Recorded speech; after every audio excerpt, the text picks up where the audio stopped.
na milala rehetra ao amin'ny tompo izay sady voa antso no masina ho aminareo mandrakariva ny fahasoavana ho aminareo ny ny fiadanana avy amin'andriamanitra raha itsika sy jesosy kristy tompo ilay andriamanitra ilay tompo ilay tia antsika amen. Miarabatsy indray mahatratra ity alahady sivy jona ity, alahady faharoa amin'ny volana jona ao anatin'ny ray volana ny efijekema mibanjina ny loha hevitra hoe miaro ny olony ny tompo. Ny ao anatin'ny perikopany efijekema kosa dia natokantsika atsiarovana ambavaka eran'ny sahany efijekema maneran-tany ny aladiny sekoly efijekema. Misaotra n'Andriamanitra manokana kosa isika eto amin'ity fitandremana akady kely misy antsika ity fa afaka manome voninahitra ny tompo misaotra azy mitondra ambavaka ny sampana vokovoko-manga alahady fanateram-bokatra ivony vokatry ny sampana vokovoko-manga. Ndeha ary sika andreny toroteny andreny avatry ny tenin'Andriamanitra amin'ny alalan'izao toroteny ankira tanterahana miaraka amin'ny sampana vokovoko-manga izao. Malasa antsika mpitiavana ary anokatra amin'ny baibolitsika arak'izay hitantsika ao amin'ny jaona sokafo ny baibolitsika ny jaona toko fahaenina ary tsy ala ao anatin'io perikopantsika androany io ny afatry ny tenin'Andriamanitra miaraka amin'ny toroteny ankira amin'ny ity an'io ity. Ny jaona toko fahaenina mandray isika amin'ny dininy fahaefatra amin'ny telopolo mijanona isika eo amin'ny andininy faha efapolo. Izay ny perikopantsika amin'ity androany ity. Fa rehefa mandinika an'io sika sokafy ambany masinao fa raisitsika tsikelikely io tenin'Andriamanitra io mandritra ny toroteny ankira dia sokafy eo foana zany mihira ary ny vokovoko-manga dia sokafy eo foana zany fa asaiko amaky ny tenin'Andriamanitra ny fiangonana eny anyelanyelan'ny hirany sampana vokovoko-manga eny. Rehefa mandray n'io jaona toko fahaenina io sika ry havana andininy fahaefatra amin'ny telopolo ka hatramin'ny fahaefapolo dia mahita hevitra telo lehibe miasikasina ambara ny tenin'Andriamanitra. Mialoha ny anambarako an'ilay hevitra telo avy hatrany mitoy dia tsara ihany mampafantatra n'ity teny raim-bavy ity hoe ny boky rehetra ao anatin'ny soratra masina ao anatin'ny baiboly dia manana zay teolojiany sy ny heviny manokana. Ohatra rehefa mitenysika hoe eksodosy dia milaza ny amin'ny boky ny lalàn'Andriamanitra zany sy ny deutéronomie. Rehefa miresaka sika ohatra hoe epistily nosoratan'i Paoly dia misy hoe ho an'ny fiangonana, misy ho an'ny pastoraly ho an'ny mpitondra fiangonana. Fa rehefa miresaka kosa sika ohatra hoe ny filazantsara efatra izay niainany Jesosy teto ambonin'ny tany nanoratana azy manokana amin'izany jaona. Ny filazantsara nosoratany jaona dia miivo ao anatin'ny teolojian'ny fitiavana. Ary ao anatin'io fitiavana resahana io ny ivo voalohany dia ny fitiavan'Andriamanitra ny olona. Ary zay no nahatonga azy nofidiana tao anatin'ny perikopany volana jona izay miloha hevitra hoe ahoana moa loha hevitra amin'ity volana ity manao hoe miaro ny olony ny tompo. Fiarovan'Andriamanitra sy fiarovan'ny tompo ny olony ny ivony io filazantsara ny jaona io miivo ao amin'ny jaona toko fahatelo andininy fahaenina ambin'ny folo hoe fa toy izao nitiavan'Andriamanitra izao tontolo izao. Ka rehefa mijery an'io sika dia reto ny hevitra telo lehibe. Raha zay nitaridresaka dia reto ny hevitra telo lehibe ambaran'io jaona toko fahaenina io andininy faefatra amin'ny telopolo ka hatramin'ny fahefapolo. Ny voalohany dia zao manao hoe tia antsika ny tompo, tia ny olony ny tompo ka tsy mandaza rehetra manatona azy. Zay ny ray, tsy mandaza rehetra manatona azy. Ny anankiray faharoa dia zao tia antsika sy miaro antsika ny tompo ka manome antsika ny fahafenom-piainana manontolo. Ary ny fahatelo sady farany dia zao tia antsika sy miaro antsika ny tompo ka mampandresy antsika sy mampandova antsika ny fiainana mandrakizay. Zay ny hevitra telo. Fandeharany mboantsika izany famoasana ny lohateny tsirairay zany dia hanomboka azy amin'ny hira ny sampana vokovoko-manga manatre izao. Hira manatre izao.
dia hoy isika hoe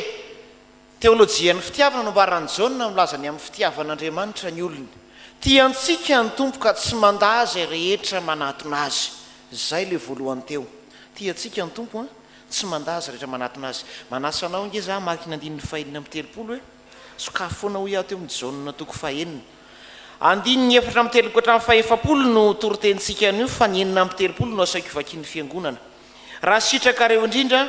dia iaraka maky sika manao hoe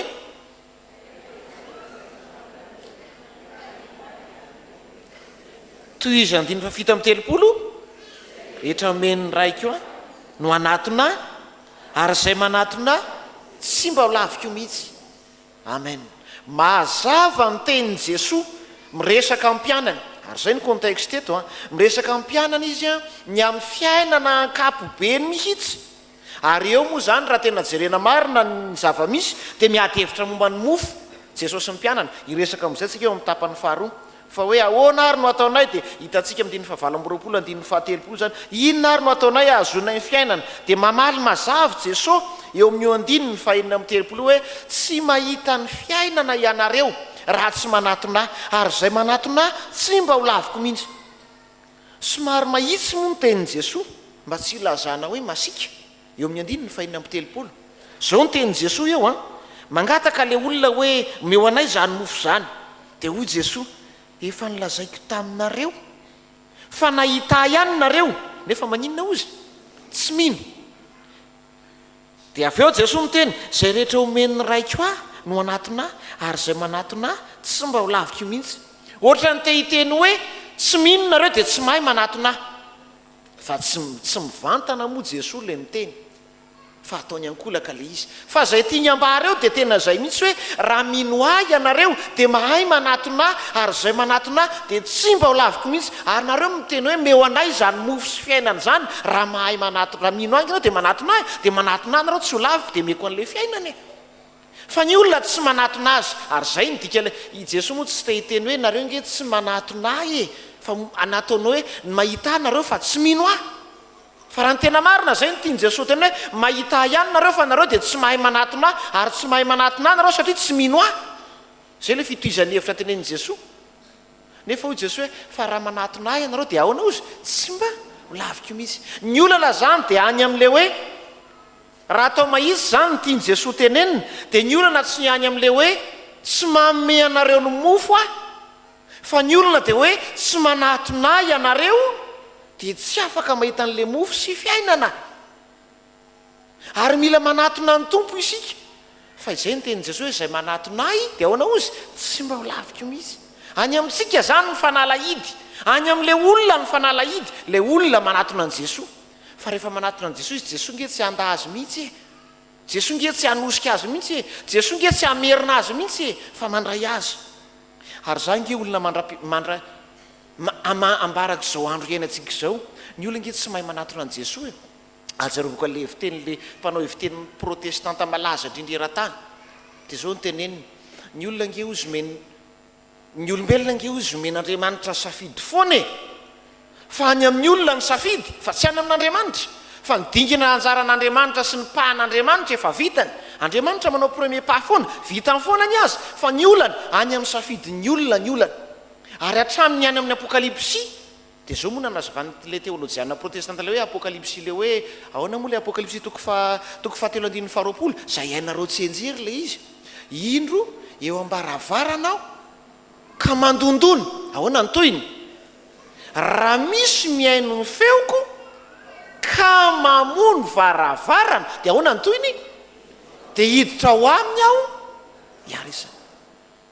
dia hoy le teolojiana hoe ny problema nge tsy any amin'ny tompo tsony e ny tompo nge zany efa tonga eo ambaravaranao e ary ny tompo nge efa mandondony e fa aiza ny lakle mba tsy ilazako any amin'ny damama aiza ny lakle any aminao ny lakle ka raha mamono varavarana ianao dia maninona ny tompo miditra ny tompo fa rehefa tsy mamoa ianao dia ahoana tsy miditra ny tompo dia hoy le teolojiana hoe ty Andriamanitra evavatsika ty Andriamanitra sady endry ny mahalala fomba tsy mamaky ny varavaranao izy azony atao zany a forsena tonga de vakiny ny varavarana zavy moa tsy ho vita de miditra ao aminao izy fa endry io sady mahalala fomba ny tianao manome safidy anao andrasany aninona zany ianao hamony varavarana de miditra ampitiavana izy ary zay koa ty ety mitovy amin'izay mihitsy ty teolojiany ity hoy Jesosy zange tonga teto atany ny rahanray amonjy ianareo fa ny olona ianareo tsy manatona fa raha manatona ianareo aona ny toyny tsy mba la raha elana le viteny de anaovantsika pratika tsotra be ny olona ny fiainantsika tsy mba mahay manatona ny tompo sika raha manana olana ianao amin'ny fiainana ametrao fanontaniana ny tenanao mahay mamony varavarana sy manatona ny tompo ve anao fa raha manatona ny tompo ianao tsy mandahanao ny tompo fa sao de mba hainao kosa ny tsy manatona ary hoy Jesosy hoe avianareo ty amiko zay miasa faritra sy mavesatrentana zaho ame anareo ianao fitsarana ianao manatona sy ianao mandray ny tompo ny vahaolana ary vokovoko manga moa le resaka androany ny toroteny androany ianao nye manana olana foana isika nge manana problema foana zava-mahamamy zava-mahadomely misy tsy mahita mangirina ntsony amin'ny fiainana inona ny tsy anatonanao an'Andriamanitra ary misy olona ary tena diso hevitra mihitsy hoe ty resaka fisotroana sy fidorohana mahazo ny fianakaviany ity amin'ny akabeny ty mila manatona dokotera mila manatona psy mila manana diktology manaiky famelohan'izay manatona an'izy aloha manatona an'Andriamanitra aloha satria hoy ny tombo hoe zay manatona ahy tsy mba laviko mihitsy ira manaraka vavaka sy ny hoe modianao de zay ira faro zay hoe modianao manatona ny tompo ianao arak'izay tenin'Andriamanitra zay ndao ary vavaka modi ianao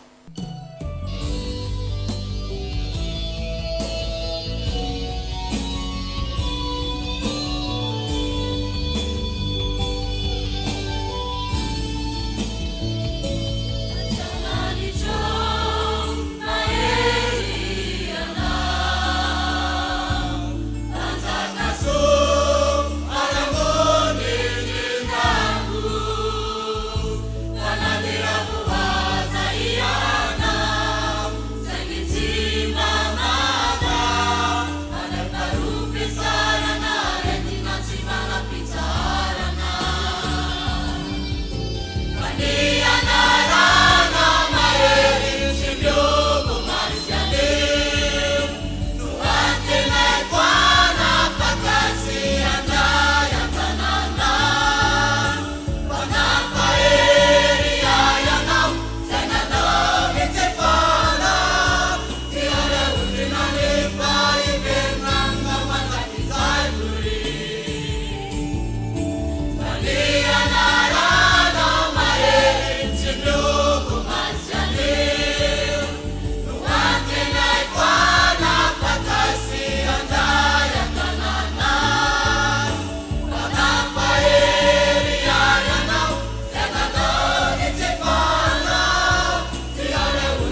miantsoanao hody ny tenin'andriamanitra satria izay manatona dia tsy mba ho lavika mihitsy hoy Jesosy. Ary ny tapany faharoa dia izao hoy isika hoe tiantsika ny tompo ka manome ny fahafenom-piainana ho antsika manontolo. Rehefa raisitsika indray nge io andininy fahaefatra amby telopolo sy ny fahadimy amby telopolo io vakitsika fiangonana eo amin'ny jaonina toko fahenina ihany perikopantsika androany efatra amby telopolo dimy amby telopolo ahitantsika hoe tiantsika ny tompo dia manome antsika ny fahafenom-piainana. Teo le hoe tsy mandazy rehetra manatona azy Jesosy fa zao indray manome antsika ny fahafenom-piainana Jesosy. Amin'ny anaran'ny tompo amakinana izany teny izany manao hoe ary hoy ireo taminy tompo meo anay mandrakarivo zany mofo zany. Dimy amby telopolo hoy Jesosy taminy izany mofonainy zay manatona azy tsy mba honoana ary zay mino ahy tsy mba angetaeta intsony. Amen. Rehefa mijery n'io teny io isika tsotra ny zavatra azo raisina amin'io. Ilay mpianatra miteny hoe meo anay zany mofo izany, mofo arabaky teny ho an'ny mofo aman-drano fangatahana eo.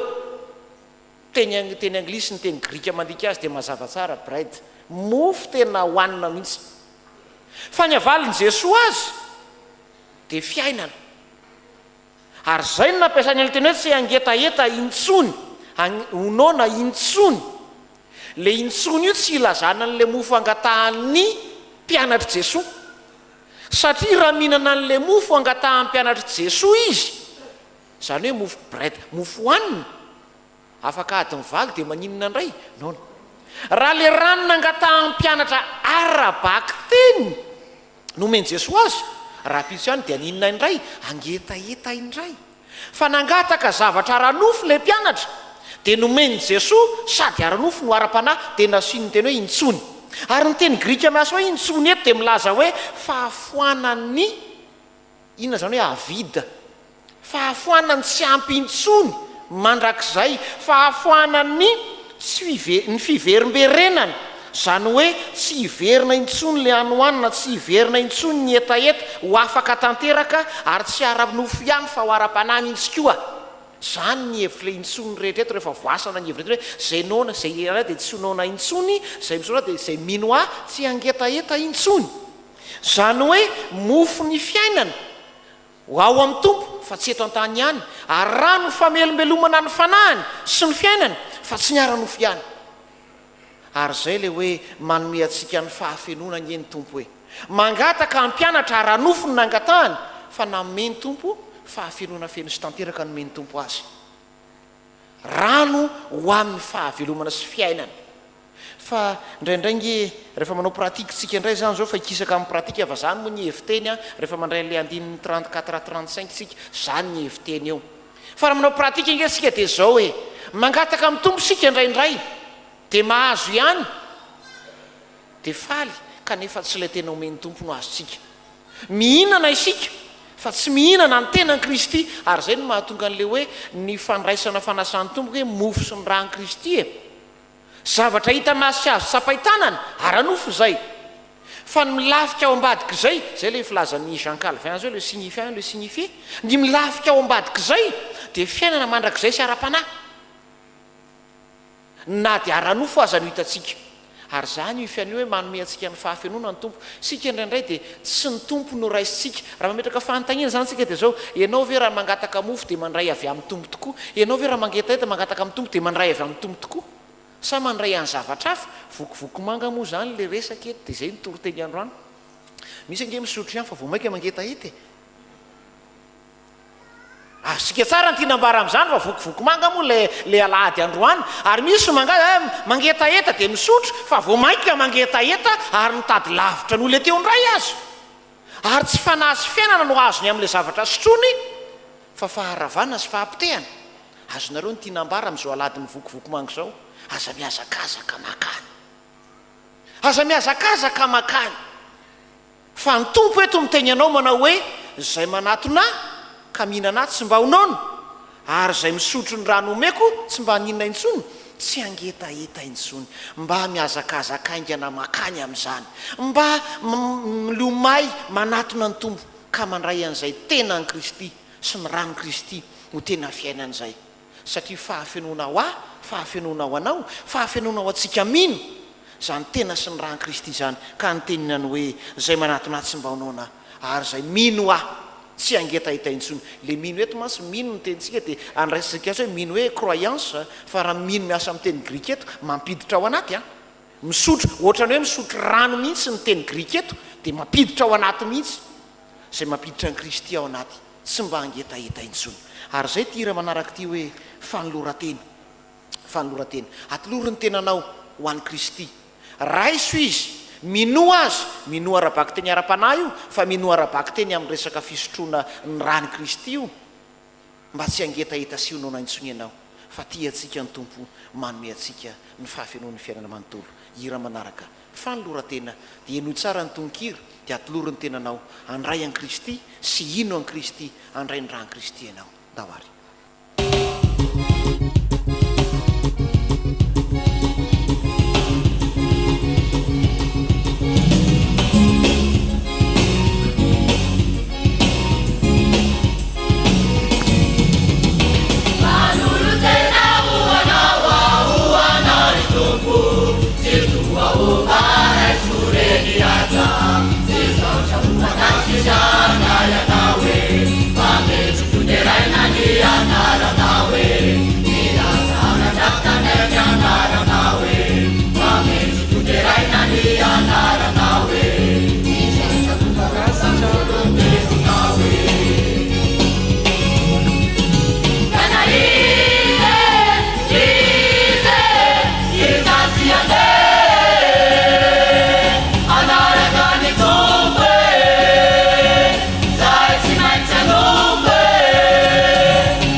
marina amin'ny fizarana fahatelo farantsika hoy isika hoe tiantsika ny tompo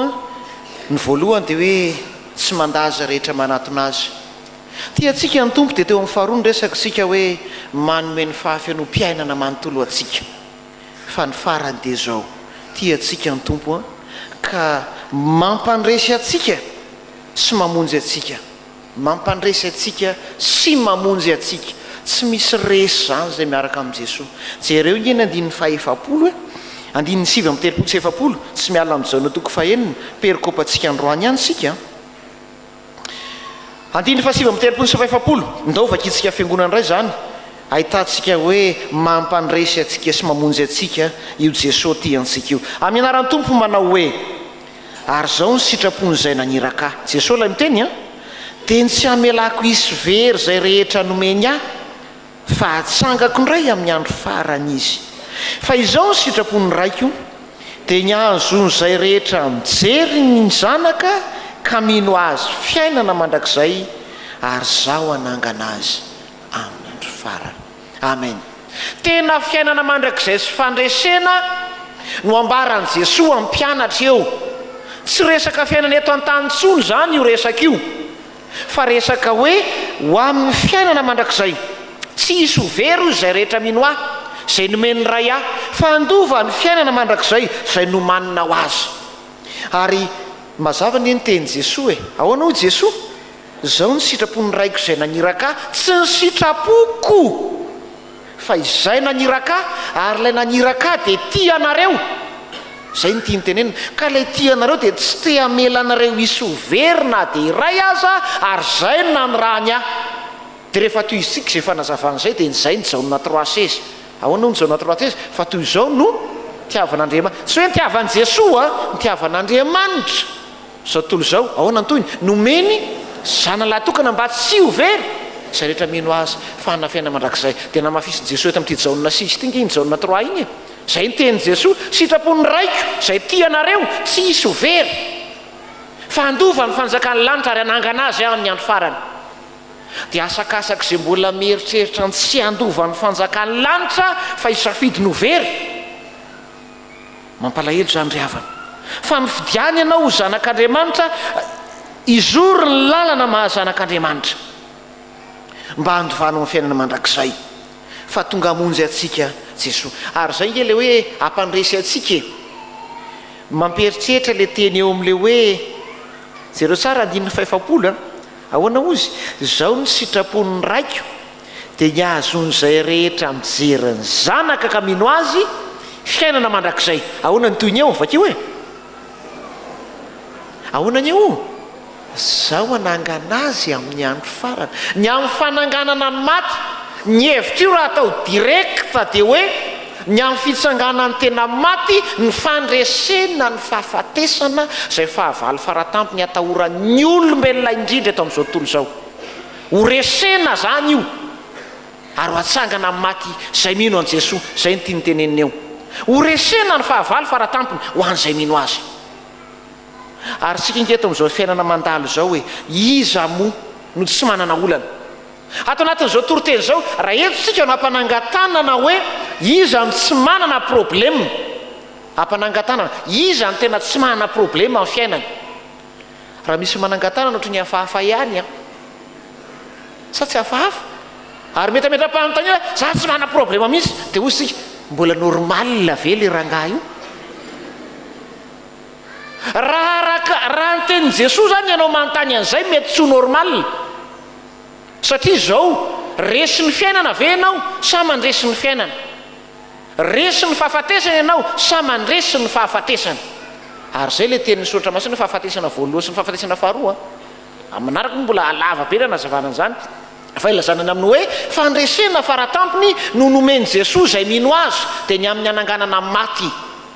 Dia raha mametraka fanontaniana zany sika ialany zany teolojia zany fa ndao tonga dia hiditra amin'ny pratika ny fiainana hoe raha manana olana ianao inona ny tsy hanatona anao an'Andriamanitra mba hahatonga anao ho mpandresy any aminao nge ny safidy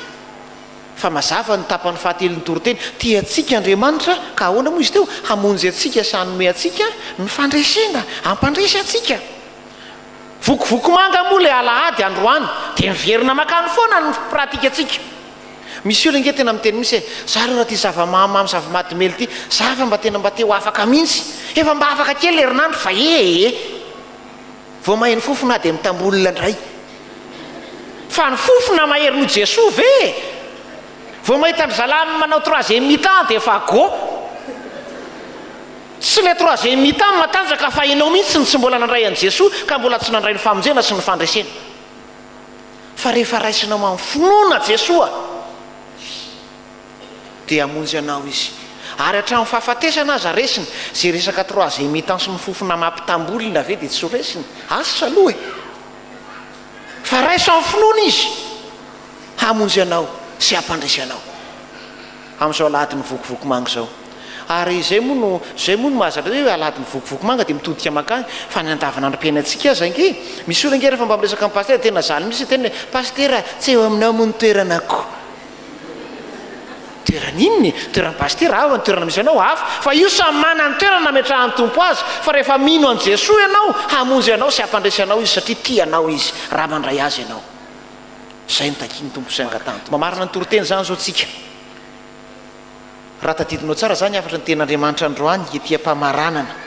dia zao ahoana moa izy teo rehefa miresaka Jaune tsika dia milaza ny teolojian'ny fitiavana ny fitiavan'Andriamanitra atsika zay no nahatonga an'ilay loha hevitra amin'ity volana ity hoe ahoana miaro ny olony tompo tia antsika izy dia miaro antsika fa nisy zavatra telo nresahantsika androany nampitain'ny tompo aminao tamin'ity androany ity voalohany dia zao tia antsika ny tompo ka tsy mandaa zay rehetra manantona azy tadidio fa any aminao ny lakile amoanao ny varavarana ka ivoanao anatonanao ny tompo safidio ny anatona ny tompo fa tsy mandaa izy rehefa manatona azy ianao ny faharoa tia atsika ny tompo ka ahoana izy teo manome atsika ny fahafianoan'ny fiainana ka na mangataka miara-nofo ihany azy ianao efa hitan'ny tompo hatramin'ny ara-panahy feno ny fitiavany anao fa raiso izy manolora tena ho azy ianao ary ny fahatelo dia zao tia atsika ny tompo ka inona le fahatelo farany teo hamonjy atsika sy hampandresy atsika na inona ny endriky ny atom-piainana na inona mafy ny atom-piainana na inona sarotany zavatra atrehanao mamonjy anao ny tompo sy mampandresy anao rehefa manolo tena ho azy ianao ka manolo tena hanatona azy handray ny tena sy ny rany ho isan'izay olona voavidiny raha ny tenan'i Kristy sy ny tenan'i Kristy ho an'Andriamanitra ny voninahitra ho amintsika kosa ny fahasoavana amen.